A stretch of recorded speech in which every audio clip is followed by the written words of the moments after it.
मेरा समय लेंगे। पता तो बड़ा चालू है होगा नहीं। हाँ वो चालू।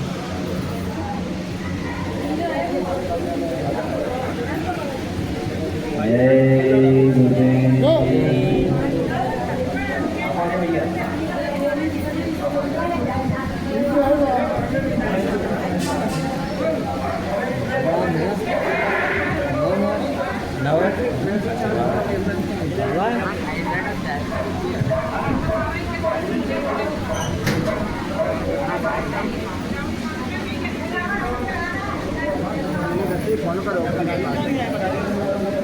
जय गुरुदेव। गुरु महाराज के चरणों में मेरा कोटि कोटि सादर जय गुरुदेव। सभी सत्संगियों को मेरा प्यार भरा सादर जय गुरुदेव। जय गुरुदेव।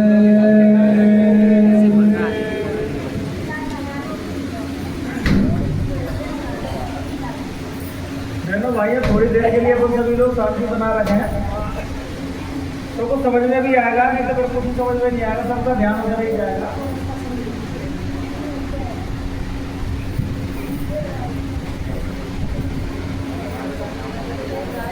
महाप्रभु का मिलना ही बहनों भाइयों उस परमात्मा के मिलने की गारंटी रहती है। रामायण में बाबा गोस्वामी जी कहते हैं कि अब मोर भाव भरोसा हनुमंता बिना हरि कृपा मिले नहीं सकता। अगर संत कोई आपको सच्चे महात्मा मिल गए तो समझना बहनों भाइयों का परमात्मा की आता है एक विशेष कृपा है, विशेष दया है कि जो आपने पूजा पाठ जो भी भगवान की अर्चना कुछ भी भजन वगैरह किया है तो उनकी कृपा का फल यही है कि कोई हमें सच्चे संत मिल गए। आज के कलयुग में संतों को ढूंढना ठीक ऐसे ही है कि शेर के ऊपर से मात खींचना। ये संतों के भेद रखने वाले तो तमाम मिल जाएंगे, लेकिन अंदर बाहर में संत है वो कोई करना ही मिलेगा। लेकिन हम साधु को पता कैसे जानना चाहते हैं कि जो हमारा विचारधारा बना रखी है उस विचारधारा पर जो खराब पड़ जाएगा वो ही सच्चा साधु है। और संत किसी की विचारधारा में कभी घरे उतरते ही नहीं है, वो अपनी मौज में रहते हैं।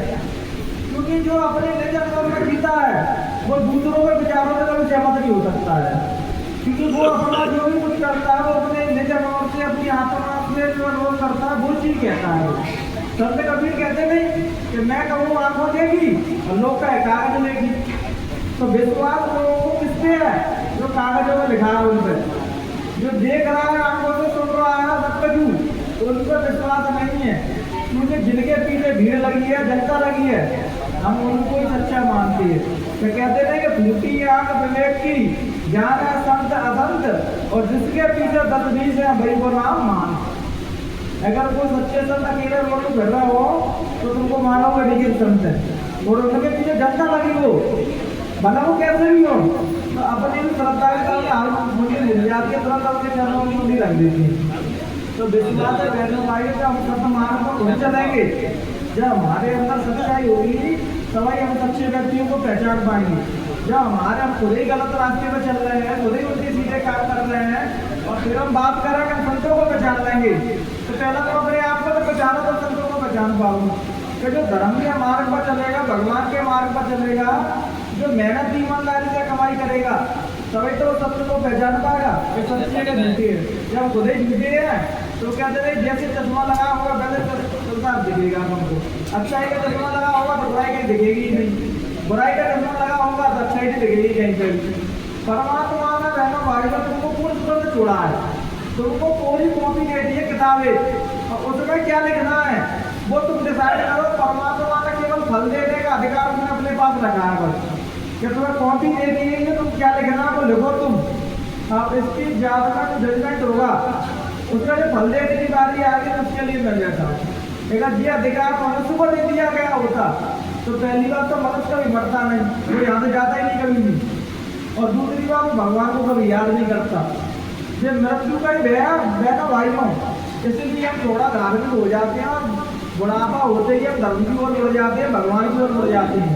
अगर मृत्यु नाम की चीज ना हो ना हमारे जीवन में तो हम भगवान की ओर परमात्मा की ओर कभी नहीं उड़ेंगे। केवल एक वही तो है, कहते हैं कि भय भी अगर अच्छा है और उससे हमारी बुद्धि सदबुद्धि हो रही है और सच्चाई के रास्ते में चलने लगे तो वह भी अच्छा है। और उससे हमारी बुद्धि पागल हो रही है तो मेरे महज एक डर है बस। इसलिए संत महात्मा जब देख लेते हैं कि जैसे उसमें किसी न किसी रूप में उनको डरा देते हैं कि नरकों में सड़ेगा, ऐसा होगा वैसा होगा, तो काजे में तरह डर के मारे तो सब मार के आ जाए। कुछ जीव ऐसे होते हैं तो आपको कुछ बता दो वो जाके नहीं सब मारे। अरे तो भाला बहुत बढ़िया है वो उनको सदर मारे को चलने नहीं देंगे। वो तो बार बार हो गए भेजना जा रहा है, कहाँ जा रहा है। भगवान के मार्ग पर जो चल सकता है घर भाइयों, कभी हम भजन करते हैं तो मुझे सोचते हैं हे परमात्मा तुम्हारे मार्ग में सब लोग क्यों नहीं चल सकते हैं। तो भगवान कहते हैं भैया जिसको मैं चाहता हूँ वही मेरे मार्ग में चल सकता है, अन्यथा मेरे मार्ग में बड़ा दुर्बल है, कोई चल नहीं सकता मेरे मार्ग में। इतना कठिन है भगवान का रास्ता कि जो विजय वास्ता वो इतना संसार में फैला हुआ है कि तुम एक न एक चीज में फंसी रहोगे।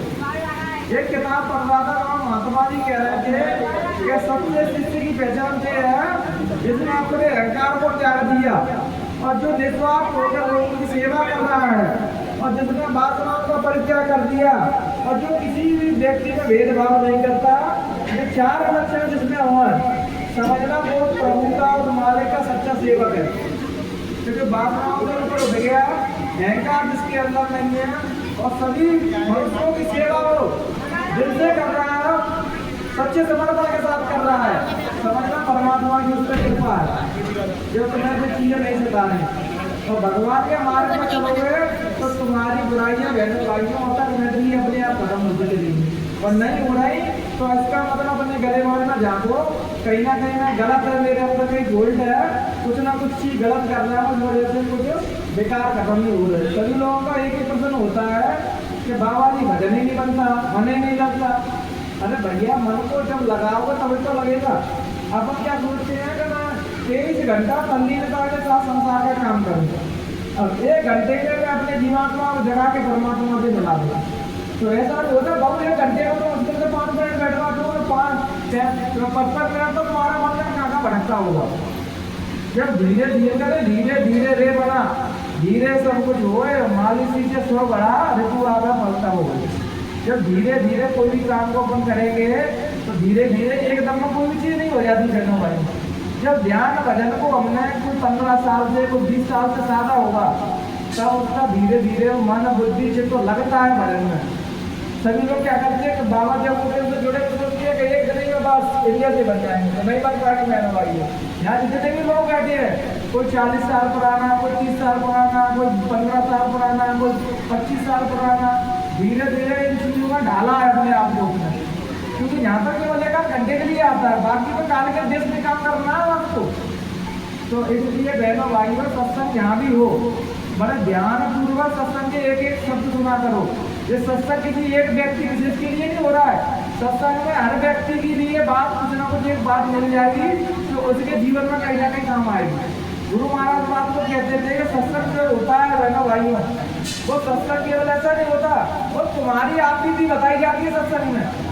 तो तुमका भी क्या बीत रही है वही तुम अपने आप को मैच कर लेकर गुरु महाराज कहते जो भी कहानी सुना रहे हैं, जो भी सत्संग सुना रहे हैं, तो दूसरे का तो उदाहरण दिया जा रहा है, सुनाया समझाया तो बढ़ जा रहा है।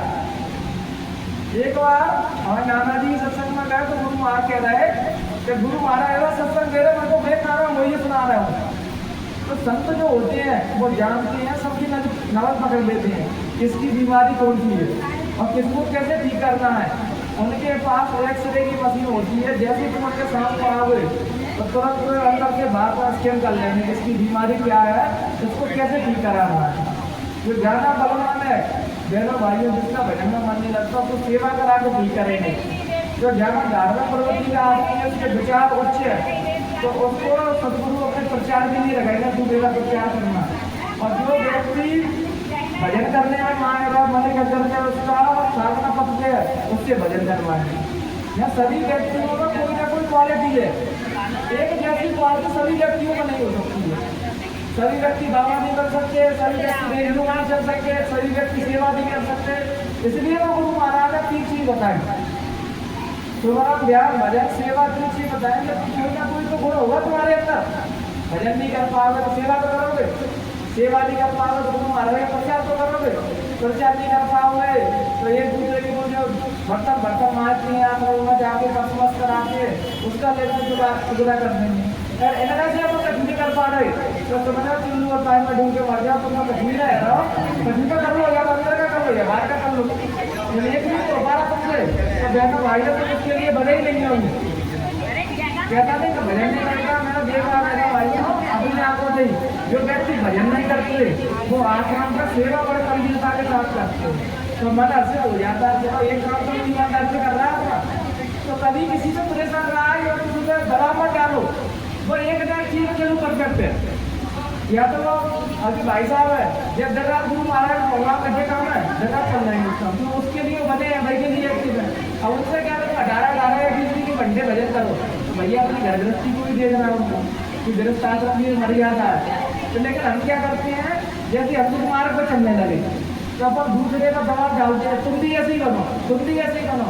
भैया अगर सभी एक से बनेंगे तो सृष्टि जो समानता के साथ चल रही है वो उसके संतुलन बिगड़ेंगे कि सभी लोग बैरागी बन जाएंगे, कोई गृहस्थ आश्रम में नहीं जाएगा तो आगे जनमानस की पीढ़ी है एक पीढ़ी दूसरी की वजह से तो पैदा करती है तो खत्म ही हो जाएगी फिर तो ये मानव नहीं खत्म हो जाएगी।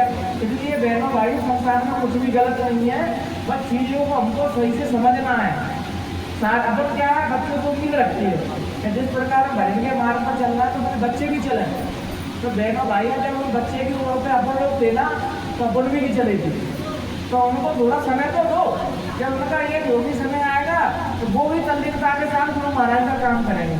अब बच्चे हैं भाई तो जवानी तो दे लगा घोड़ों की तरह रहती है वो तो ये लगा घोड़े होते हैं जैसे जवानी रहती है तो बच्चों से हम जो उम्मीद रख सकती हैं कि अगर अपनी एक ही बात मानना है तो समझना तो ठीक है वो बच्चा कि ऐसे ऐसे बच्चे को एक भी मानना किसी की इसलिए अब उतना ज़्यादा किसी उम्मीद नहीं रखनी, अपनी बात को रखना है बस मानो ना मानो तुम्हारों को छोड़ना है, जबरदस्ती नहीं करना किसी के लिए। गुरु महाराज ने कही है कि एक दो बार बड़ा प्यार से समझाना तो ज़्यादा अपना काम मत करना नहीं तो बाद के चक्कर में अपना ही भजन छोड़ दो।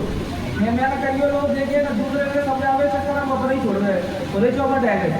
गुरु महाराज ने 2-3 बार समझाना 2-3 बार के बाद समझ में नहीं आ रहा वहाँ तो बाद में आप छोड़ना तो अपना काम रसपरता के साथ करना। क्योंकि भाई सब तो जो आती है अगर गुरु महाराज जी लेके बैठ जाते कि भाई नहीं हो रहा सब लोग साकारी तो आज वो उसमें जनमानस में प्रसिद्ध नहीं होते लोकप्रियता नहीं बढ़ी थी। सब तो भाई अब तो आप देख लेते हैं जी होगा संतों का तो उनके पास टिका रहेगा नहीं होगा तो अपने आप वापस चले जाए। कई जो सब नहीं है जो थोड़े दिनों तक रास्ते पर चले तो बाद हट गए क्योंकि वो जीव ही नहीं है मान लेके संजय पैदा भाव होगा मन का स्वभाव क्या संजय पैदा करना। तुम्हारा जैसे भगवान का परमात्मा में विश्वास हुआ तो भगवान के मार्ग पर चले तो मन तुमको एक हथौड़ा मारेगा संजय पैदा कर देगा। संजय पैदा हुआ तो तुम्हारे अंदर दो विचार आ गए सही और गलत। और धार्मिक व्यक्ति और शिष्य वही है जो अपने गुरु की बात को पूर्ण सत्यता के साथ अपने हृदय में उतारे।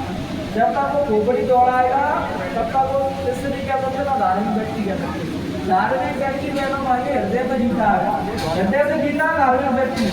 और जो खोपड़ी वाला व्यक्ति रहता है वो खोपड़ी तल पर जीता है, हर चीज को तोड़ नाप के समझता है कि मेरी खोपड़ी को कर रही है नहीं। इसलिए तो धर्म में और संसार में नहीं तो मतलब हो जाता है कि संसारी लोग हैं वो खोपड़ी का इस्तेमाल करते हैं और धार्मिक जो व्यक्ति होती है वो हृदय से जीती है।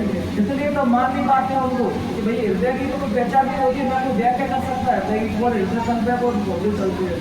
जो समझना हर चीज बात का तर्क विचार करे समझना वो ज्ञानी के लक्षण नहीं है। वो क्या वो मतभेद या लड़ाई झगड़े वाले मतभेद है कि वो अपने आप को किसी ना किसी रूप में सिद्ध करना चाह रहा है कि तुम मुझे तरफ कहते ही मुझे मान लो। और धार्मिक व्यक्ति के जिस बच्चे में धार्मिक व्यक्ति हाथ जोड़ दे प्रेम पूर्वक भाई प्रसन्नता के साथ कहता है भाई सबसे दे मानना हो तुम्हारी खुशी नहीं माना वो भी तुम्हारी खुशी। वो किसी से जबरदस्ती नहीं करता धार्मिक व्यक्ति। और अपन लोग क्या है कि 2 दिन मंदिर जहाँ हुए नहीं कि अपन पूरे घर वाले तो चढ़े नहीं अरे मैं धार्मिक हो गया हूँ। अरे भैया तुमको 2 दिन ही हुए धार्मिक हुए गए। इसलिए धार्मिक पहला खुद सच्चे बन जाओ। अब अपना ही कोई भरोसा नहीं है मन का बदलता है इसलिए दूसरे की गारंटी मत लो। उन लोगों का बस श्रद्धा भाव समर्पण भाव से समझाओ उसको भैया समझ रहा है ठीक है 1-2 बार काम कर नहीं करते उसको अपने हाल में छोड़ो और अपन निरंतर से वही काम करते रहो जो हजूर ने कहा है। गुरु महाराज के साथ इस जिसके अंदर धैर्य होगा, समझ होगी और आलोचना सहने की हिम्मत होगी। सभी बहनों भाइयों संगत में और गुरु महाराज के काम पर जो चल पाएगा, जो चीज में अगर वो हथौड़ों की चोट नहीं सह पाएगा, निंदा आलोचना करके नहीं सह पाएगा, तो इस संगत में कोई चल नहीं सकता, नहीं चला। अगर तुम ये सोचो कि सब मेरे अकॉर्डिंग ही समय चलेगा, तो नहीं होगा बहनों भाई। हर चीज में आपको, चाहे वो भौतिक बात हो चाहे अध्यात्म बात हो, बिना संघर्ष के बिना मेहनत के कुछ नहीं मिलता है बहनों भाई। संत महात्मा 18 घंटे 20 घंटे पहले खुद साधना करते हैं, अपनी आत्मा जागृति है, तब तुमसे बस उम्मीद कितनी रखती है कि 1 घंटा सुबह भजन करना तुम और 1 घंटा शाम को। तो 20 घंटे करने वाले तुमसे उम्मीद केवल 1 घंटे की रखना है बस। अगर तुम वो भी 1 घंटा नहीं कर पाओ तो भैया तुम्हारी नादानी है। गुरु महाराज कहते 1 घंटा सुबह 1 घंटा शाम सुबह करना और बाकी बात उदाहरण की भेज के तुम्हारे जीव आत्मा को नरकों में नहीं गिरने। तो बताओ अपने आप में सभी लोग जहाँ जितने बैठे हैं कहना भाई सभी 40-50 से ऊपर ही होंगे और अभी भी आप भजन नहीं कर पा रहे हो तो भैया इससे अच्छा गोल्डन समय और कुछ नहीं होगा। एक संत कह रहा है बहनों भाइयों, अगर 60 साल के बाद जो व्यक्ति भगवान के अलावा परमात्मा के अलावा उसके अंदर दूसरे विचार चल रहे हैं तो समझना उसकी नरक की झंडी पक्की है, कदमों में वो नरक में जाएगा व्यक्ति। 60 के बाद में तो भगवान की ओर नहीं चल पा रहे हो इस उम्र में भी, तो समझना भगवान को कुछ नहीं बता सकता है। अब तुम्हारे सब चीज तुमने कर ली, मकान हाट हवेली बच्चे पैदा करना सब कुछ कर लिया, शादी ब्याह बच्चों सब हो गए 60 की उम्र में, तो उसके बाद तो तुम भगवान के मार्ग पर नहीं चल रहा है, समझना तुम उसके लिए बने ही नहीं हो, तुम उसके मार्ग पर चले ही नहीं सकते। इसलिए तो भाई हो ना हम हाथ जोड़ के हर सत्संग में सभी से ये कहते हैं भाई एक दूसरे की टांग मत खींचो, आप शिद्दत से खुद चलो प्रेम पूर्वक और दूसरे का हाथ पकड़ के गले मिला के भाई तू भी चल हमारे साथ में, तू 1 से भले 2, 2 से भले 4, कहते तो प्रेम बढ़ता है बहनों भाइयों। हजूर ने बहनों भाइयों प्रेम से सबको अपना बनाया था। गुरु महाराज ने कही थी, एक शिष्य ने पूछा कि जी बताओ हजूर सतगुरु जीवन को कैसे अपना बनाते हैं, तो हजूर ने कहा कि इश्क से वो खींचते हैं अपनी ओर, इस प्रेम से अपना बनाते हैं लोगों को, और प्रेम का भाईचारे का शांति का ही पैगाम देती है। संत जो होते हैं किसी भी जाति मजहब में या धर्म में नहीं बने रहते बहनों भाई, संत जो होते हैं वो सबके रहते हैं, उनके पास कोई भी आएगा उसको सदमार्ग दिखाना, सही रास्ता दिखाना, ये उनका कर्म है और उनका धर्म है। जैसे डॉक्टर का धर्म है कि उसके पास किसी भी जाति का मरीज आएगा तो उसका इलाज करेगा, वकील के पास वो कैसा भी केस लेके आएगा उसका केस लड़ेगा, पुलिस वाले के पास जो फरियाद लेके आएगा उसकी FIR लिखेगा। ऐसे संत का दायित्व है कि जो उसके पास आएगा उसको आत्मा जागृति का रास्ता बताएगा, मानवता का पाठ पढ़ाएगा और सच्चे रास्ते पर चलने का उसको मंत्र देगा तो सच्चा धर्म देगा। तो इन्हीं विचारों के साथ बहनों भाई हम अपनी माली को यही विराम देंगे। अगर कहने सुनने में कोई त्रुटि रह गई हो तो अपना बेटा अपना छोटा भाई को भर्ती हमें माफ कर देना। जय गुरुदेव। अब हमारे बीच में अंतर्राष्ट्रीय वक्ता जो पूरे भारतवर्ष में घूमते रहते हैं, सुरेश भैया आके गुरु महाराज के प्रेम पूर्वक सत्संग आप सभी को सुनाएंगे। जय गुरुदेव।